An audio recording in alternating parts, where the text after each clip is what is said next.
ಸ್ನೇಹಿತರೆ ನಮಸ್ಕಾರ. Digital dim ಕಾರ್ಯಕ್ರಮಕ್ಕೆ ಸ್ವಾಗತ. ಮಿರಾಕಲ್ಸ್ ಡೂ ಹ್ಯಾಪನ್ ಅಂತಾರೆ, ಅಂದ್ರೆ ಒಮ್ಮೊಮ್ಮೆ ಪವಾಡಗಳು ಆಗ್ಬಿಡ್ತವೆ ಅಂತ ಪವಾಡ ಸದೃಶ್ಯವಾಗಿರ್ತಕ್ಕಂಥ ಸಂದರ್ಭ ರಿಂಕು ಸಿಂಗ್ ಅಂತಕ್ಕಂಥ ವ್ಯಕ್ತಿ ಮೇಲೆ ಬಂತು. ತನ್ನ 25ನೇ ವಯಸ್ಸಿನಲ್ಲಿ ಇಂಥ ಒಂದು ಪವಾಡ ಆಗುತ್ತೆ ಅಂತ ಆ ರಿಂಕು ಸಿಂಗ್ ಎಂದಿಗೂ ಕೂಡ ಊಹೆ ಕೂಡ ಮಾಡ್ಕೊಂಡಿರಲಿಲ್ಲ ಅನ್ಸುತ್ತೆ. ಎಜುಕೇಶನ್ ವಿಚಾರಕ್ಕೆ ಬಂದ್ರೆ ನಾವು ನೋಡ್ತಾ ಇದ್ದೀವಿ ಎಷ್ಟು ಚರ್ಚೆಗಳಾಗ್ತಾ ಇದ್ದಾವೆ. ಈತ 9ನೇ ಕ್ಲಾಸ್ ಫೇಲ್ ಆಗಿರ್ತಕ್ಕಂಥ ವ್ಯಕ್ತಿ. ಸಿರಿವಂತಿಕೆ ಇದೆಯಾ? ಖಂಡಿತ ಇಲ್ಲ. ಬಡತನದ ಕೂಪದಿಂದ, ಬಡತನದ ಬೇಗೆಯಿಂದ ಅರಳಿದಂತ ಒಂದು ಹೂವಿದು. ಏನಾದ್ರೂ ಇನ್ಫ್ಲುಯೆನ್ಸ್ ಇತ್ತಾ, ಬ್ಯಾಕ್ ಗ್ರೌಂಡ್ ಇತ್ತಾ ಅಂದ್ರೆ ಖಂಡಿತ ಏನೂ ಇಲ್ಲ. ಕೇವಲ ಪ್ರತಿಭೆ ಒಂದೇ ಇದ್ದಿದ್ದು. ಇವತ್ತು ಪ್ರತಿಭೆ ಒಂದೇ ಆತನನ್ನ IPL ದುನಿಯಾದ ನಕ್ಷತ್ರವಾಗಿ ಮೆರೆಸ್ತಾ ಇದೆ. ಶಾರುಖ್ ಖಾನ್, ರಣವೀರ್ ಸಿಂಗ್, ಆಮೀರ್ ಖಾನ್ ಇಂಥ ಘಟಾನುಘಟಿ ನಾಯಕರಿಂದ, ಘಟಾನುಘಟಿ ಆಟಗಾರರಿಂದ ಪ್ರಶಂಸೆಯ ಹೂಮಳೆಯೇ ಈತನ ಮೇಲೆ ಸುರಿತಾ ಇದೆ. ಅಷ್ಟಕ್ಕೂ ಯಾರು ರಿಂಕು ಸಿಂಗ್? ಈ ಪ್ರಶ್ನೆ ಸಹಜವಾಗಿ ಮೂಡುತ್ತೆ. ನಿನ್ನೆ ಯಾರೆಲ್ಲ ಗುಜರಾತ್ ಟೈಟನ್ಸ್ ಮತ್ತೆ ಕೋಲ್ಕತ್ತಾ ನೈಟ್ ರೈಡರ್ಸ್ ಪಂದ್ಯವನ್ನ ನೋಡಿದ್ದೀರಿ, ಅವರೆಲ್ಲರಿಗೂ ಈ ರಿಂಕು ಸಿಂಗ್ ಯಾರು ಅನ್ನೋದು ಇವತ್ತು ಅಚ್ಚೊತ್ತಿದ ಅಧ್ಯಾಯದಂತೆ ಮಿಂಚ್ತಾ ಇರುತ್ತೆ.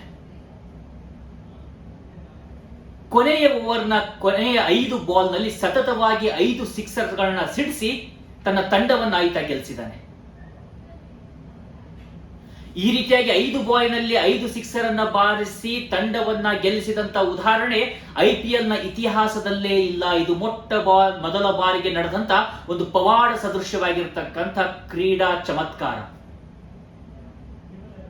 ರಿಂಕು ಸಿಂಗ್ ಬಗ್ಗೆ ಇವತ್ತು ಎಲ್ರಿಗೂ ಗೊತ್ತಿದೆಯಲ್ಲ. ಈ ರಿಂಕು ಸಿಂಗ್ ಬೆಳೆದ ಬಗೆ ಇದೆಯಲ್ಲ, ಅದು ಎಂಥವರಿಗೂ ಕೂಡ ಮೋಟಿವೇಶನ್ ಅನ್ನ ತುಂಬುವಂತದ್ದು, ಎಂಥವರಿಗೂ ಕೂಡ ಇನ್ಸ್ಪೈರ್ ಮಾಡುವಂತದ್ದು. ಬದುಕಿನಲ್ಲಿ ನಾವು ನೋಡಿದೀವಿ ಎಷ್ಟೆಲ್ಲಾ ಕಂಪ್ಲೇಂಟ್ಸ್ ಗಳನ್ನ ಮಾಡ್ತಾ ಇರ್ತೀವಿ.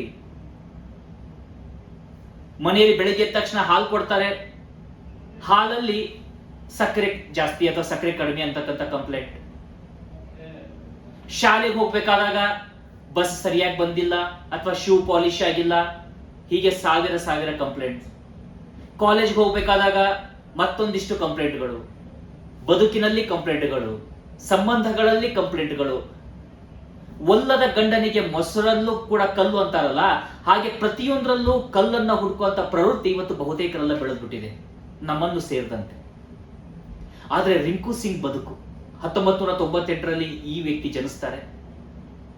ತಂದೆ LPG ಸಿಲಿಂಡರ್ ನ ಮನೆಗೆ ಹಾಕುವಂತ ಕಾಯಕವನ್ನು ಮಾಡುವಂತವರು. 6ರಿಂದ 7 ಸಾವಿರ ರೂಪಾಯಿ ಆದಾಯ. ಸಹೋದರರಿದ್ದಾರೆ.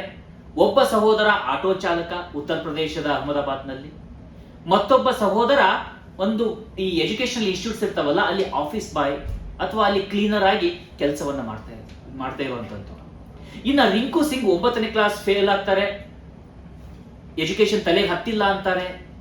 ಮನೆಯಲ್ಲಿ ಸಹಜವಾಗಿ ಮತ್ತೆ ಇನ್ನೇನ್ ಮಾಡ್ತೀಯಪ್ಪ ನೀನು, ಹಿರಿಯ ಮಗ, ತಗೋ ಕಸ್ಬರ್ಗೆ ಅಥವಾ ತಗೋ ಈ ಒಂದು ಕ್ಲೀನರ್ನ, ನೀನು ಕ್ಲೀನಿಂಗ್ ಕೆಲ್ಸಕ್ಕೆ ಬಾ, ಕೆಲಸ ಮಾಡು, ಮನೆಯಲ್ಲಿ ಸಾಕು, ಕೈಲಾದಷ್ಟು ಒಂದು ಯೋಗದಾನವನ್ನ ಕೊಡು. ಯಾಕಂದ್ರೆ ಮನೆಯಲ್ಲಿ ಬೆಳೀತಾ ಇರುವಂತ ಮಗಳಿದ್ದಾಳೆ, ಅವಳು ಮದುವೆ ಮಾಡಬೇಕು. ಇಂಥ ಪರಿಯಾಗಿರ್ತಕ್ಕಂಥ ಒತ್ತಡಗಳು. ರಿಂಕು ಸಿಂಗ್ ಮುಂದೆ ಇದ್ದದ್ದು ಎರಡೇ ಆಯ್ಕೆ. ಒಂದು, ಮನೆಯ ಸಮಸ್ಯೆಗಳ ಒತ್ತಡಕ್ಕೆ ಮಣಿದು ತನ್ನ ಆಕಾಂಕ್ಷೆಯನ್ನ ತ್ಯಜಿಸಬೇಕು. ಇಲ್ಲವೇ ತನ್ನ ಆಕಾಂಕ್ಷೆ, ಮಹತ್ವಾಕಾಂಕ್ಷೆ ಆಗಿರ್ತಕ್ಕಂಥ ಕ್ರಿಕೆಟ್ ಅನ್ನ, ತನ್ನ ಆ ಬ್ಯಾಟ್ ಅನ್ನ ಕೈಯಲ್ಲಿ ಹಿಡಿಬೇಕು, ಅದನ್ನೇ ಮಂತ್ರದಂಡವಾಗಿ ಬಳಸಬೇಕು, ಅದನ್ನೇ ಭವಿಷ್ಯವನ್ನ ಬದಲಿಸುವಂತ ಚಮತ್ಕಾರಿಕ, ಈಗ ಹ್ಯಾರಿ ಪಾಟರ್ ಅಲ್ಲಿ ಒಂದು ದಂಡ ಇರುತ್ತಲ್ಲ ಆ ರೀತಿಯಾಗಿ ದಂಡವಾಗಿ ಬಳಸ್ಕೊಳ್ಳೋದಕ್ಕೆ ನಿರ್ಧಾರ ಮಾಡಬೇಕು. ರಿಂಕು ಸಿಂಗ್ ಆಯ್ಕೊಳ್ಳೋದು ಮತ್ತೊಂದು ಮಾರ್ಗ. ಕೈಯಲ್ಲಿ ಬ್ಯಾಟ್ ಅನ್ನ ತೆಗೆದುಕೊಳ್ತಾರೆ. ಅದೇ ಬದುಕಾಗುತ್ತೆ, ಅದೇ ದೈವವಾಗುತ್ತೆ. ಕ್ರಿಕೆಟ್ ಇಲ್ಲದೆ ಜೀವನ ಇಲ್ಲ ಅಂತೇಳಿ ನಿರ್ಧಾರ ಮಾಡ್ತಾರೆ. ಕ್ರಿಕೆಟ್ ಆಡೋದಕ್ಕೆ ಶುರು ಮಾಡ್ತಾರೆ. ಮನೆಯಲ್ಲಿ ಒತ್ತಡ, ಬೈಗುಳ, ಕ್ರಿಕೆಟ್ ಆಡಿ ಟೈಮ್ ವೇಸ್ಟ್ ಮಾಡಬೇಡಪ್ಪ, ಮನೆಯಲ್ಲಿ ಕೈ ಜೋಡಿಸು, ಏನಾದ್ರೂ ಒಂದು ತುತ್ತು ಊಟಕ್ಕಾದ್ರೂ ತೊಂದರೆ ಆಗದಂತ ಒಂದು ಸಂದರ್ಭವನ್ನ ನಿರ್ಮಾಣ ಮಾಡು. ಬರೀ ನಿಮ್ ತಂದೆ ಎಷ್ಟು ದುಡಿಬೇಕು, ನಿನ್ನ ತಮ್ಮಂದ್ರೆ ಇನ್ನೂ ಚಿಕ್ಕವರಿದ್ದಾರೆ, ಅವ್ರ ಕೆಲ್ಸಕ್ಕೆ ಹೋಗ್ತಾ ಇದ್ದಾರೆ, ಅವ್ರು ಏನ್ ಮಾಡ್ಬೇಕು. ನಾವ್ ಹೇಳ್ಬೋದು ಈ ಬಾಲಜೀತ ಪದ್ಧತಿ ಅಥವಾ ಬಾಲ ಕೆಲಸಗಾರ ಪದ್ಧತಿ ಅಂತ. ಆದ್ರೆ ಇವತ್ತು ಎಷ್ಟೋ ಬಡತನ ಕುಟುಂಬಗಳಲ್ಲಿ ಇದಾವೆ. ಇವತ್ತು ಎಷ್ಟೋ ಆ ಕನಸು, ಆಕಾಂಕ್ಷೆಗಳು ಆ ಮನೆಯ ಒತ್ತಡದ ಮೇಲೆ ನರಳು ಹೋಗ್ತಾ ಇದ್ದಾವೆ. ಇವರ ಮೇಲೂ ಕೂಡ ಅಂತದ್ದೇ ಒತ್ತಡ ಇರುತ್ತೆ. ಆದ್ರೂ ಕೂಡ ಅತ್ಯಂತ ನಿಷ್ಠೆಯಿಂದ, ಭಕ್ತಿಯಿಂದ ಆ ಬ್ಯಾಟ್ ಅನ್ನ ಕೈಯಲ್ಲಿ ಹಿಡಿತಾರೆ, ಅದನ್ನೇ ಆಟ ಆಡೋದಕ್ಕೆ ಶುರು ಮಾಡ್ತಾರೆ. ಯಾವಾಗ ಮನೆಯಲ್ಲಿ ಇವ್ರ ಮೇಲೆ ಒಂದು ನಂಬಿಕೆ ಬರುತ್ತೆ ಗೊತ್ತಾ? ಅದು 2012-13ರ ಸಮಯ. ಇನ್ನೂ ಬಾಲಕ, ಒಂದು ಮ್ಯಾಚ್ ನಲ್ಲಿ ಸೀರೀಸ್ ವಿನ್ ಆದಾಗ ಮ್ಯಾನ್ ಆಫ್ ದ ಸೀರೀಸ್ ಅಂತ ಒಂದು ಬೈಕ್ ಕೊಡ್ತಾನೆ. ಇಮ್ಯಾಜಿನ್ ಮಾಡ್ಕೊಳ್ಳಿ, ಮನೆಯಲ್ಲಿ 4,000-5,000 ಆದಾಯ ಇರ್ತಕ್ಕಂಥ ಒಬ್ಬ ವ್ಯಕ್ತಿ ಕುಟುಂಬಕ್ಕೆ ಒಂದು ಬೈಕ್ ಕೊಟ್ಟಾಗ ಆಗುವಂತ ಸಂಭ್ರಮ ಏನಿರುತ್ತೆ, ಅದೊಂದು ಕನಸು. ಆ ಬೈಕ್ ನಲ್ಲೇ ಅವರ ತಂದೆ LPG ಸಿಲಿಂಡರ್ನ ಹಾಕೋದಕ್ಕೆ ಶುರು ಮಾಡ್ತಾರೆ. ಆ ಬೈಕ್ ಯಾವುದೋ ಶೋಕಿ ಬಳಕೆ ಆಗೋದಿಲ್ಲ, ತಂದೆಗೆ ಬಳಕೆ ಆಗುತ್ತೆ. ತಂದೆಗೆ ಮಗ ಆಗಿ ಏನು ಒಂದು ಕೊಡುಗೆಯನ್ನು ಕೊಡಬಹುದಿತ್ತು, ಏನು ಒಂದು ಸಹಕಾರ ಕೊಡಬಹುದಿತ್ತು ಅಂದ್ರೆ ಕೈ ಜೋಡಿಸ್ಲಿಲ್ಲ, ಆದ್ರೆ ಒಂದು ಬೈಕ್ ಅನ್ನ ಕೊಡ್ತಾರೆ. ಆ ಬೈಕ್ ನಿಂದ ಅವ್ರ ತಂದೆ ಎಷ್ಟೋ ಕೆಲಸ ಸರಾಗವಾಗಕ್ಕೆ ಶುರುವಾಗುತ್ತೆ. 2014ರ ಸಮಯ, ಮೊಟ್ಟ ಮೊದಲ ಬಾರಿಗೆ ಈ ವ್ಯಕ್ತಿ ಯಾರು ಅಂತ ಕ್ರಿಕೆಟ್ ಲೋಕದಲ್ಲಿ ಒಂದು ಚಿಗುರುಡಿಯಂತ ಕನಸಿನ ರೀತಿ, ಚಿಗುರುಡಿಯಂತ ಮೊಳಕೆ ರೀತಿಯಾಗಿ ಗೊತ್ತಾಗೋದಕ್ಕೆ ಶುರುವಾಗುತ್ತೆ. ಕ್ರಿಕೆಟ್ ಆಟವನ್ನು ಮುಂದುವರಿಸ್ತಾರೆ. 2016ರ ಸಮಯ, ಅದು 17ಕ್ಕೆ ರಣಜಿ ಟ್ರೋಫಿ ನಡೀಬೇಕಾಗಿರುತ್ತೆ, ಸೆಲೆಕ್ಟ್ ಆಗ್ತಾರೆ. ಅತ್ಯುತ್ತಮವಾಗಿರ್ತಕ್ಕಂಥ ಒಂದು ಯೋಗದಾನವನ್ನ ಕೊಡ್ತಾರೆ. ಆದ್ರೆ ಕನಸು ದೊಡ್ಡದಿರುತ್ತೆ, ಕ್ರಮಿಸಬೇಕಾದ ಮಾರ್ಗ ಮತ್ತಷ್ಟು ದೊಡ್ಡದಾಗಿರುತ್ತೆ. ಅದು 2018-19ರ ಸಮಯ. ಆ ಸಮಯದಲ್ಲೂ ಕೂಡ ರಣಜಿ ಟ್ರೋಫಿಯಲ್ಲಿ ಅತಿ ಹೆಚ್ಚು ಅಂದ್ರೆ ಕೇವಲ 9 ಪಂದ್ಯಗಳಲ್ಲಿ ಅತಿ ಹೆಚ್ಚು ರನ್ ಗಳಿಸ್ತಾರೆ. 10 ಪಂದ್ಯಗಳಲ್ಲಿ ನಾವು ನೋಡೋದಾದ್ರೆ ಸುಮಾರು 953 ರನ್ಗಳನ್ನ ಗಳಿಸಿ ಇಡೀ ದೇಶದ ಕ್ರಿಕೆಟಿಗರ ಗಮನವನ್ನ ಸೆಳೀತಾರೆ. ಅವಾಗಲೇ ಇವರನ್ನ ಹುಡ್ಕೊಂಡು ಬರೋದು IPL ಆಫರ್. ಮೊದಲ ಬಾರಿಗೆ ಇವರನ್ನ ನಾವು ಗಮನಿಸ್ತಾ ಇದ್ದಾಗೆ ಕೋಲ್ಕತ್ತಾ ನೈಟ್ ರೈಡರ್ಸ್ ಕೊಂಡ್ಕೊಳ್ತೆ. ಅದಕ್ಕಿಂತ ಪೂರ್ವದಲ್ಲಿ ಕಿಂಗ್ಸ್ 11 ಪಂಜಾಬ್ ಇವರನ್ನ ಖರೀದಿ ಮಾಡುತ್ತೆ. ಅದು ಶಾರ್ಟ್ ಲಿವ್ ಡ್ರೀಮ್. ಹೆಚ್ಚು ದಿನಗಳ ಕಾಲ ಅಲ್ಲಿ ಅವರಿಗೆ ಆಟ ಆಡೋದಕ್ಕೆ ಒಂದು ಅವಕಾಶಗಳು ಸಿಗೋದಿಲ್ಲ, ಸಿಕ್ಕದ್ರಲ್ಲಿ ಸಾಧಿಸೋದಕ್ಕೂ ಸಾಧ್ಯ ಆಗೋದಿಲ್ಲ. ಅದಾದ ಬಳಿಕ 2018-19ರ ಸಮಯದಲ್ಲಿ ಕೋಲ್ಕತ್ತಾ ನೈಟ್ ರೈಡರ್ಸ್ ಇವರನ್ನ 80 ಲಕ್ಷ ರೂಪಾಯಿ ಕೊಟ್ಟು ಕೊಂಡ್ಕೊಳ್ಳುತ್ತೆ. ಜಸ್ಟ್ ಇಮ್ಯಾಜಿನ್, 5ರಿಂದ 6 ಸಾವಿರ ದುಡಿಮೆ ಇರ್ತಕ್ಕಂಥ ಒಂದು ಕುಟುಂಬಕ್ಕೆ 80 ಲಕ್ಷದಷ್ಟು ಹಣ ಬಂದಾಗ ಏನೆಲ್ಲ ಆಗ್ಬೋದು. ಆಗ ರಿಂಕು ಸಿಂಗ್ ಕಾಣುವಂತ ಕನಸೇನು ಗೊತ್ತಾ, ಆ ಹಣವನ್ನ ಅವರೇ ಹೇಳ್ಕೊಳ್ತಾರೆ, ನನಗೆ ಹೆಚ್ಚಂದ್ರೆ 20 ಲಕ್ಷ ಸಿಗಬಹುದು ಅಂತಕ್ಕಂಥ ಒಂದು ಕನಸನ್ನ ಕಂಡುಕೊಂಡಿದ್ದೆ. ಆ 20 ಲಕ್ಷ ಸಿಕ್ಕಿದ್ರೆ ನನ್ನ ತಮ್ಮನ ಮದುವೆಗೆ ಒಂದ್ ಸ್ವಲ್ಪ ಹಣವನ್ನ ಕೊಡಬೇಕಿತ್ತು, ನನ್ನ ತಂಗಿ ಮದುವೆಗೆ ಬೇಕಾದಂತ ವ್ಯವಸ್ಥೆಗಳನ್ನ ಮಾಡಬಹುದಿತ್ತು, ಸಾಧ್ಯವಾದ್ರೆ ಒಂದು ಬಾಡಿಗೆ ಮನೆ ಆದ್ರೂ ಒಂದು ಉತ್ತಮವಾದಂತ ಮನೆಗೆ ಹೋಗ್ಬೇಕು ಅಂತ. ಯಾಕಂದ್ರೆ ಅವ್ರ ಮನೆ ಇದ್ದಿದ್ದು ಒಂದು ಅಂದ್ರೆ ನಾವು LPG ಅನ್ನು ಕೊಡ್ತಾರಲ್ಲ ಅಂತ LPG ಗುಡನ್ನ ಒಂದು ಪುಟ್ಟ ಭಾಗದಲ್ಲಿ ಇರ್ತಕ್ಕಂಥ 2 ಕೋಣೆನೆ ಅವರ ಮನೆ ಆಗಿತ್ತು. ಆ ಮನೆಯಲ್ಲಿ 3-4 ಜನ ಮಕ್ಕಳು, ತಂದೆ ತಾಯಿ ಎಲ್ಲ ಒಟ್ಟಿಗೆ ಇರ್ಬೇಕಾಗಿರ್ತಕ್ಕಂಥ ಪರಿಸ್ಥಿತಿ. ಹೀಗಾಗಿ ಒಂದು ಬಾಡಿಗೆ ಮನೆಯನ್ನು ಹಿಡಿಬಹುದು ಅಂತ ಕನಸ್ಕೊಂಡಿರ್ತಾರೆ. ಆದ್ರೆ ಭಗವಾನ್ ಜಬ್ಬಿ ದೇತಾ ಚಪ್ಪರ್ ಫಾಡ್ಕೆ ಅಂತ ಒಂದು ಮಾತಿದೆ. ಅಂದ್ರೆ ಆಕಾಶವನ್ನೇ ಸೀಳೋ ಅಷ್ಟು ದೊಡ್ಡ ಪ್ರಮಾಣದಲ್ಲಿ ದೇವ್ರು ಕೊಡ್ತಾನೆ ಅಂತ. ಹಾಗೆ ದೇವ್ರು ಕೊಟ್ಟಿದ್ದು 80 ಲಕ್ಷದಲ್ಲಿ ತಮ್ಮೊಂದು ಸಹೋದರನ ಮದುವೆ ಮಾಡ್ತಾರೆ, ಸಹೋದರಿಯ ಮದುವೆ ಮಾಡ್ತಾರೆ.